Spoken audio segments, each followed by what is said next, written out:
जादुई मखमल की फ्रॉक और परी का जादू। एक बार की बात है, एक मखमल नाम का गांव था जो अपनी प्राकृतिक सुंदरता के लिए जाना जाता था। गांव का नाम मखमल इसलिए था क्योंकि पूरा गांव मखमल की तरह ही था, एकदम अद्भुत, सुंदर और चमकदार। गांव में नदी और ऊंचे ऊंचे पहाड़ थे। उसी गांव में एक बूढ़ी औरत रहती थी जो बहुत ही ज्यादा समझदार थी, परंतु उस बूढ़ी औरत की बातों पर कोई विश्वास नहीं करता था। उस बूढ़ी औरत के दिमाग के आगे गांव में किसी और का दिमाग नहीं था। गांव के सभी लोग बूढ़ी औरत को पागल समझते थे। बूढ़ी औरत को बहुत सारा ज्ञान था। वो बहुत से मरीजों को देखकर ही उनकी बीमारी बता देती थी और उसकी दवाई भी देती थी। इसके साथ साथ बूढ़ी औरत को मौसम का अनुमान भी बहुत जल्दी लग जाता था कि बारिश होगी, तूफान आएगा या सुहाना मौसम रहेगा। परंतु गांव में कोई भी उसकी बात नहीं मानता था। लेकिन जब भी वो बुढ़िया भविष्यवाणी करती थी तो वो सच हो जाता था। ये देखकर गांव वालों को लगता है कि बुढ़िया कोई जादूगरनी है और वो जादू टोना करती है, इसलिए उससे दूर रहना चाहिए। परंतु सच ये नहीं था, उस बुढ़िया को कोई जादू टोना नहीं आता था। परंतु गांव वालों ने उसे एक काला जादू करने के आरोप में गांव से बाहर निकाल दिया और बेचारी बुढ़िया अपना सामान लेकर गांव छोड़कर वहां से निकल जाती है और अब वो जंगल में एक छोटी सी झोपड़ी में रहने लगती है। जंगल में गांव के सभी लोग अपने पशुओं को चारा खिलाने के लिए आते थे। उसी में से एक थी डिम्पल। डिम्पल अपनी माँ कुसुम और पिता सुरेश के साथ रहती थी और वो अपनी माँ से बहुत प्यार करती थी। वो जब भी पहाड़ों पर जाती थी तो पहाड़ों से सुंदर सुंदर फूल लेकर आती थी और अपनी माँ को सजाया करती थी। डिम्पल अपने पिता के साथ पशुओं को चराने के लिए जंगल जाती थी। एक दिन डिम्पल अपनी माँ से कहती है, माँ, मैं बकरियों को चराने के लिए जंगल की ओर पिताजी के साथ जा रही हूँ। आप घर का ध्यान रखना। ठीक है मेरी प्यारी बेटी, परंतु याद रहे अंधेरा होने से पहले दोनों घर वापस आ जाना। मैं तुम दोनों के लिए स्वादिष्ट स्वादिष्ट भोजन बनाकर तैयार रखूंगी। इसके बाद डिम्पल अपनी माँ को हाँ में सर हिलाते हुए कहती है और वहाँ से बकरियों को चराने के लिए पहाड़ों की तरफ निकल जाती है। डिम्पल अपने सारे बकरियों को जंगल में खुला छोड़ देती है। बकरियां पूरे जंगल में घूम घूम कर ताजी ताजी हरी हरी घास खाती है। घास खाते खाते शाम हो जाती है। शाम को जब घर लौटने का समय हुआ तो डिम्पल अपने सभी बकरियों को इधर उधर ढूंढने लगती है, परंतु उसे एक बकरी कहीं नहीं मिलती। अरे, इसमें से तो एक बकरी गायब है, जो सबसे छोटी बकरी है। मुझे उसे जल्दी ढूंढना होगा। डिम्पल अपने पिता से बकरी खोने की बात कहती है। तभी उसके पिता कहते हैं कि वो सारी बकरियों को लेकर घर जा रहे हैं। तब तक डिम्पल उस बकरी को ढूंढकर घर ले आए।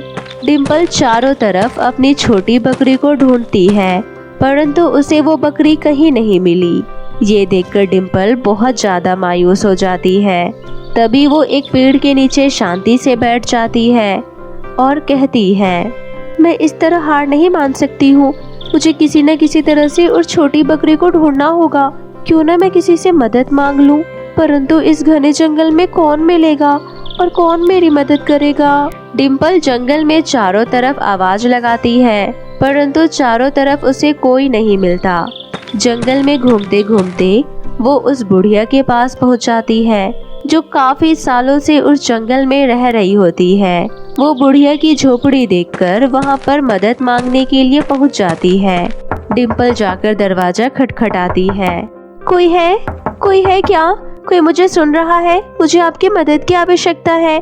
कृपया मेरी मदद कीजिए। बुढ़िया ने काफी सालों से किसी की कोई आवाज नहीं सुनी थी, इसलिए जब वो डिम्पल की आवाज सुनती है तो वो बाहर आती है और उसे गुस्से में देखते हुए कहती है, कौन है? लड़की तुम कौन हो?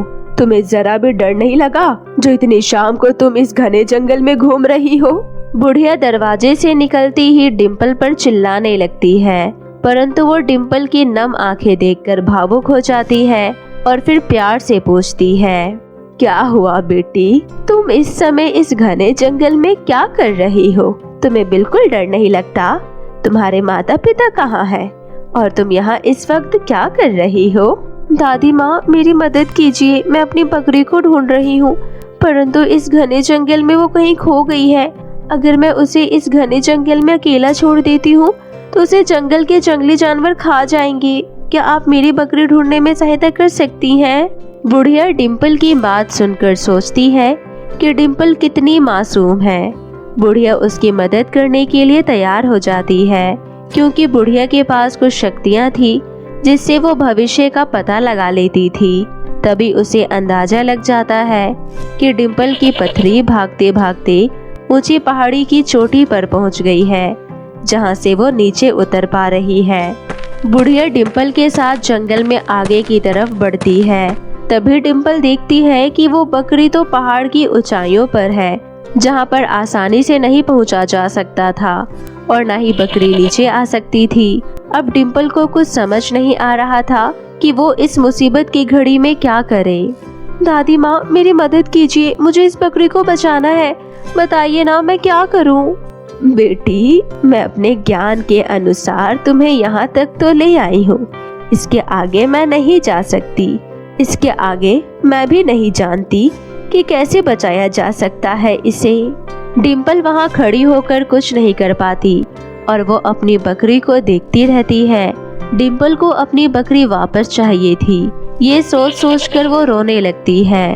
डिम्पल को रोता हुआ देखकर वहाँ पर एक परी आती है और डिम्पल से उसकी सारी बात पूछती है और डिम्पल परी को सारी बात बता देती है।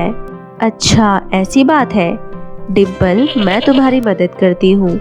मेरे पास बाइक है, मैं जाकर तुम्हारी बकरी को लेकर आती हूँ, तुम अब शांत हो जाओ। इतना कहकर परी अपने जादुई पंखों को फैलाती है और उड़ते उड़ते आसमान में पहुंच जाती है और वो बकरी को अपने हाथ में लेकर वापस डिम्पल के पास पहुंच जाती है। अपनी बकरी को अपने पास देखकर डिम्पल बहुत खुश हो जाती है और परी को धन्यवाद देती है। थैंक यू परी जी, आप बहुत अच्छी हैं, आपने मेरी दोस्त को बचा लिया। अगर आप नहीं होती तो शायद ये मुझे वापस नहीं मिल पाती, इसे जंगली जानवर खा जाते। डिम्पल, ऐसी कोई बात नहीं है, ऐसा है कि अगर आज तुम ना होती तो शायद ये बकरी आज जिंदा ना मिलती। ये तुम्हारे साहस और बुद्धि के कारण ही हुआ है जो ये बकरी आज तुम्हारे पास वापस आ गई है। मैं तुम्हारे इस साहस से बहुत खुश हुई और इसके बदले मैं तुम्हें कुछ देना चाहती हूँ। ये लो, ये एक जादुई मखमल की फ्रॉक है। इस मखमल की फ्रॉक की मदद से तुम हमेशा दूसरे लोगों की मदद कर सकोगी और तुम्हें जब भी कोई ऐसी चीज की आवश्यकता हो तो तुम इस मखमल के फ्रॉक से मांग सकती हो। थैंक यू परी जी, मैं आपके इस उपहार के लिए आपको धन्यवाद देना चाहती हूँ। मैं हमेशा लोगों की मदद करूंगी और कभी इसका गलत फायदा भी नहीं उठाऊंगी। इसके बाद परी वो जादुई मखमल की फ्रॉक देकर वहाँ से वापस चली जाती है और डिम्पल अपनी बकरी के बच्चे को लेकर वापस अब घर आ जाती है। घर आकर डिम्पल अपने माता पिता को जंगल की पूरी कहानी बताती है और अपना मखमल का फ्रॉक भी दिखाती है और उसके बाद डिम्पल हमेशा उस बकरी की सेवा करती और अपने माता पिता की आज्ञा का पालन करती और जब भी किसी को किसी चीज की आवश्यकता होती तो वो उस मखमल की फ्रॉक की मदद से उनकी मदद करती। इसी तरह अब डिम्पल की पूरी जिंदगी हंसी खुशी से बीतने लगती है। जादुई उड़ने वाला लहंगा। सुंदर नगर में आसिमा अपने माता पिता के साथ रहती थी। आसिमा के पिता का ट्रेन हादसे में पैर कट जाता है, जिस वजह से वो घर में रहते हैं। उसकी माँ दूसरों के घरों में काम करके किसी तरह अपने घर का गुजारा करती थी। आसिमा बहुत साहसी और नेक दिल थी। वो हर किसी की मदद करती थी। एक बार की बात है, आसिमा जब स्कूल से घर आ रही होती है तभी रास्ते में उसे किसी के चिल्लाने की आवाज सुनाई देती है। अरे बचाओ बचाओ, प्लीज कोई तो मुझे बचाओ। आसिमा थोड़ा डर जाती है क्योंकि आज वो जंगल के रास्ते से घर आ रही थी और वो जंगल बहुत ही भूतिया और खतरनाक माना जाता था। अरे ये तो किसी लड़के के चिल्लाने की आवाज है। शायद कोई मुसीबत में है, मुझे चलकर देखना चाहिए। लेकिन ये जंगल तो भूतिया है, कहीं मैं कोई मुसीबत में ना फंस जाऊं। चाहे जो हो, मुझे चलकर देखना होगा। ये सोचकर आसिमा आवाज की तरफ बढ़ने लगती है। वहाँ पहुंचकर वो देखती है कि एक डायन किसी राजकुमार को दलदल के ऊपर पेड़ पर उल्टा लटका रखी है। तुझे आज मरने से कोई नहीं बचा सकता। तूने मेरी बेटी को पंडित से कहलवाकर सदा के लिए एक बोतल में कैद करवा दिया था ना। अब मैं तुझे सदा के लिए इस जीवन से मुक्ति दिलाऊंगी। तुम अपने इस मंसूबे में कभी कामयाब नहीं हो पाओगी। तेरी बेटी ने बहुत बुरे काम किए थे, उसे उसकी सजा मिल गई और तुझे भी बहुत जल्दी तेरे बुरे कर्मों का हिसाब देना पड़ेगा। फिलहाल तो तुम अपना सोच, क्योंकि अब से तुम कोई भी अच्छा काम करने के लिए जिंदा नहीं बचोगे। मैं अपनी इस जादुई छड़ी से इस रस्सी को काट दूंगी और तुम इस दलदल में डूबकर मर जाओगे और मुझे तुम्हें यूं तड़पा तड़पा कर मारने में बहुत ही मजा आएगा। हा हा हा हा हा। आसिमा दूर खड़ी ये सब देख और सुन रही थी। मुझे किसी भी तरह इस डायन से इसे बचाना होगा, वरना ये तो इसे आज मार ही डालेगी। मुझे जल्द ही कुछ करना होगा। तभी आसिमा को एक आइडिया आता है। वो जंगली झाड़ियाँ डायन के ऊपर फेंककर डायन को गिरा देती है। डायन बुरी तरह झाड़ी में उलझ जाती है। डायन कुछ कर पाती उससे पहले ही आसिमा डायन की जादुई छड़ी से कहती है, हे जादुई डायन छड़ी, बचा आज इस लड़के की जान, आन पड़ी विकट की घड़ी। आसिमा के इतना बोलते ही राजकुमार वहाँ से आजाद हो जाता है। मैं तुम्हें नहीं छोड़ूंगी, तुम्हें इसका अंजाम बहुत महंगा पड़ेगा लड़की। आसिमा और राजकुमार फिर उस डायन की छड़ी को उसी दलदल में फेंक वहाँ से भाग जाते हैं।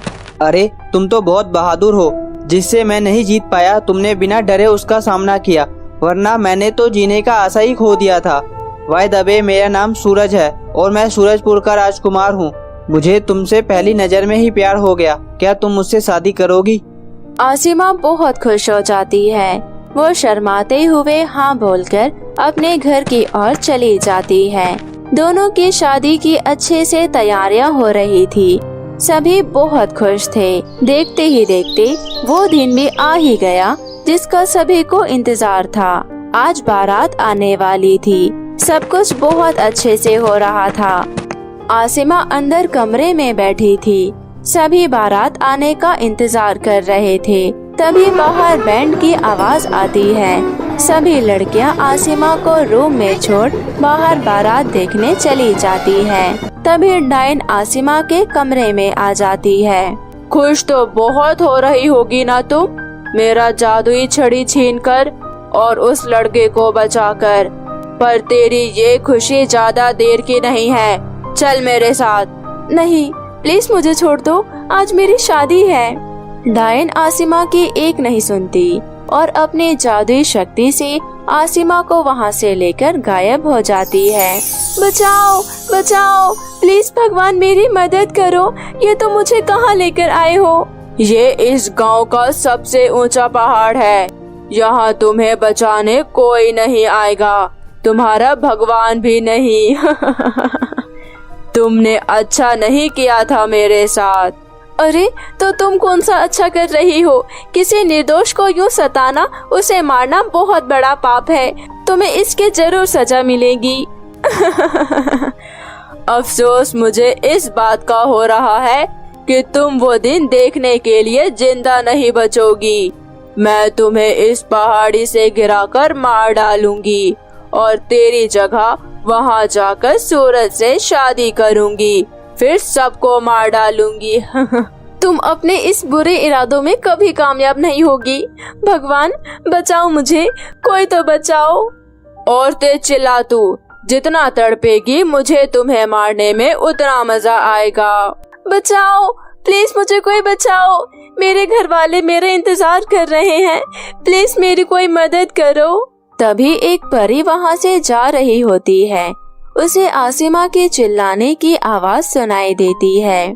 लगता है वहाँ कोई मुसीबत में है, मुझे इसकी मदद करनी चाहिए। जैसे ही डायन आसिमा को पहाड़ी से धक्का दे रही होती है, तभी परी वहाँ पहुँच जाती है। रुक जा डायन, इस लड़की को छोड़ दे, वरना बहुत बुरा होगा तेरे साथ। परी, तू मत आ हमारे बीच, ये हमारा आपस का मामला है। मुझे अभी तुझसे नहीं लड़ना है, इसलिए तू चली जा यहाँ से। मैं इस लड़की की जान बचाए बिना यहाँ से नहीं जाऊंगी, छोड़ इस लड़की को। तभी डायन आसिमा को छोड़ परी पर हमला कर देती है। ये ले। परी थोड़ी दूर जाकर गिरती है। अब ठीक तो है परी जी? अब परी को भी बहुत गुस्सा आ जाता है और वो अपनी जादुई शक्ति से डायन को उस पहाड़ी से नीचे फेंक देती है। आपका बहुत बहुत शुक्रिया परी जी, आपने मेरी जान बचाई। अब आप मुझे जल्दी से मेरे घर पहुंचा दे। आज मेरी शादी है, सब मेरा इंतजार कर रहे होंगे। घर में किसी को नहीं पता कि मैं यहाँ हूँ। आसिमा, सदा खुश रहो। मैं तुम्हारे शादी में तुम्हारे साथ जरूर चलती, पर आज मुझे कुछ जरूरी काम है। मैं तुमसे मिलने बाद में जरूर आऊंगी। और ये क्या, तुम्हारे कपड़े तो खराब हो गए। ये लो, ये उड़ने वाला जादुई लहंगा मेरी तरफ से तुम्हारी शादी का तोहफा। अब इसे जल्दी से पहन लो और अपनी आंखें बंद करो। तुम परियों से भी तेज उड़ते हुए अपने घर पहुंच जाओगी और किसी को पता भी नहीं चलेगा। क्या सच? बहुत बहुत धन्यवाद परी जी, अब मैं जाती हूँ। बाय बाय, आप मुझसे मिलने जरूर आना। और फिर आसिमा लहंगा पहनकर आंखें बंद करती है। वो तुरंत अपने घर पहुंच जाती है और फिर धूमधाम से आसिमा और सूरज की शादी हो जाती है और सभी खुशी खुशी रहने लगते हैं। तो मेरे प्यारे दोस्तों, कैसी लगी आपको मेरी ये कहानी? मुझे कमेंट करके जरूर बताएं। और यदि कहानी अच्छी लगी हो तो अपने दोस्तों के साथ भी शेयर करें। और हाँ दोस्तों, अगर आपने अब तक मेरे चैनल मिनी एंजल टीवी को सब्सक्राइब नहीं किया है तो जल्दी से नीचे लाल बटन दबाकर अभी सब्सक्राइब कर लें और साथ ही इस बेल आइकन को दबाना ना भूलें। तो मिलती हूँ मैं आप सभी से फिर किसी नई कहानी के साथ। तब तक अपना ध्यान रखें। बाय बाय दोस्तों।